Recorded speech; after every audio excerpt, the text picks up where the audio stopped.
আমরা এখনো আমাদের জায়গা থেকে ক্ষমতাকে দেখছি না, আমরা জনতাকে দেখছি। জনতাকে সামনে রেখে অন্তর্বর্তীকালীন সরকার যদি মনে করে ডিসেম্বরে, জানুয়ারিতে, ফেব্রুয়ারিতেই নির্বাচনের উপযুক্ত সময়, আমরা দ্বিমত করব না। কিন্তু আমরা স্পষ্ট করে একটা কথা বলি, যদি এই নির্বাচনটিকে যে কোনো শক্তি, যে কোনো পক্ষ, যে কোনো গোষ্ঠী এই নির্বাচনকে সামনে রেখে বিন্দু মাত্র ক্ষমতার অপব্যবহার করার চিন্তা করে, বিন্দু মাত্র প্রভাবিত করার চেষ্টা করে যে কোনো বাংলাদেশের একটি সেন্টারে, তাহলে ওই সেন্টারটি হবে আমাদের পাল্টা আরেকটি অভ্যুত্থানের ক্ষেত্র। এই নির্বাচন বাংলাদেশের অর্ধ শতাব্দীর ইতিহাসের সবচেয়ে সেরা স্বচ্ছ নির্বাচন হতে হবে। এতে বাংলাদেশের কোনো একটি রাজনৈতিক দল যদি ৩০০টি আসনও পায় আর কেউ যদি কিছু না পায়, তাতেও আমাদের আপত্তি থাকবে না। কিন্তু স্পষ্ট কথা, এই অভ্যুত্থানের আকাঙ্ক্ষাকে সামনে রেখে এই নির্বাচনটি হতে হবে। স্পষ্ট করে একটা কথা বলি, শুধু ছাত্রদের নিয়ে রাজনৈতিক দল হচ্ছে না, বাংলাদেশে একটি নতুন রাজনৈতিক দল হচ্ছে ফ্যাসিস্ট বিরোধী। যে কোনো দলের, যে কোনো মতের, যে কোনো ধর্মের, বয়সের, শ্রেণীর মানুষের জন্য এই দল সবসময় উন্মুক্ত থাকবে। কিন্তু এই দলকে ব্যবহার করে কেউ যদি ক্ষমতার একটা সিটে বসে ক্ষমতার অপব্যবহার করার বিন্দুমাত্র স্বপ্ন দেখে, আমরা তাকে আগেই বলে দিতে চাই, এই দল আপনার জন্য না। এই দল হবে আগামীর বাংলাদেশের জন্য, জনগণের জন্য। এই দল হবে জনগণপন্থী, বাংলাদেশপন্থী।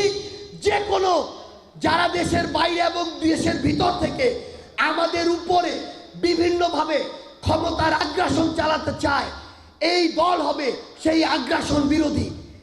এই দল বাংলাদেশে মধ্যম পন্থায় রাজনীতি করবে, এই দল জনগণের জন্য রাজনীতি করবে। এবং আমাদের এখন সবচেয়ে গুরুত্বপূর্ণ কাজটি হচ্ছে নতুন দল গঠন করা। আমরা আমাদের জায়গা থেকে এই নতুন দলে আমাদের অভ্যুত্থানের অন্যতম সহযোদ্ধা নাহিদ ইসলামকে আমরা আমাদের জায়গা থেকে জানিয়েছি ওই ক্ষমতার চেয়ার থেকে জনতার চেয়ারে এসে গুরুত্বপূর্ণ একটি দায়িত্ব নেওয়ার জন্য। এবং আপনাদেরকে স্পষ্ট করে বলি, মিডিয়া থেকে শুরু করে বিভিন্ন জায়গায় এমন অনেক মহল রয়েছে যারা আমাদের মধ্যে বিভাজন ঘটানোর জন্য বিভিন্ন পদের বিপরীতে বিভিন্ন জনকে বসিয়ে বিভিন্ন রকমের তথ্য বা নিউজ ছড়াচ্ছেন। স্পষ্ট করে একটা কথা বলি, যে কোনো একটা নির্দিষ্ট পদের বিপরীতে এই নতুন দলে অভ্যুত্থানের কোনো যদি ২০ জন সহযোদ্ধাও থাকে, তারপরও আমাদের ভিতরে মত পার্থক্য থাকতে পারে, কিন্তু দলের প্রশ্নে, দেশের প্রশ্নে আমাদের ভিতরে বিন্দু মাত্র বিভেদ হবে না। সবচেয়ে যোগ্য একজনকে ওই পদটিতে বসিয়ে বাকিরা হয় অন্য পদে যাবে, না হয় প্রয়োজন নেই।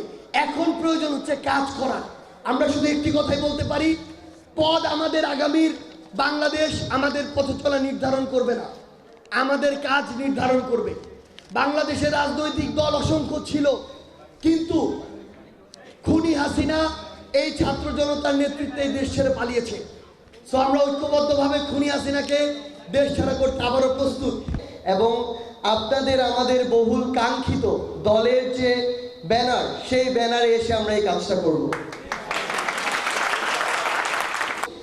আমাদের রাজনৈতিক দল এই ফেব্রুয়ারি মাসের মধ্যে আসতে যাচ্ছে। আমরা আমাদের জায়গা থেকে আমাদের অভ্যুত্থানের অন্যতম সমন্বয়ক, আমাদের রাজপথের সহযোদ্ধা নাহিদ ইসলাম, যিনি এই অভ্যুত্থানের ঘোষক, আমরা আমাদের জায়গা থেকে তাকে আহ্বান জানিয়েছি যেন পুরো বাংলাদেশকে আবার আমরা একসাথে রাজপথের সামনের সারিতে থেকে ঐক্যবদ্ধ করতে পারি।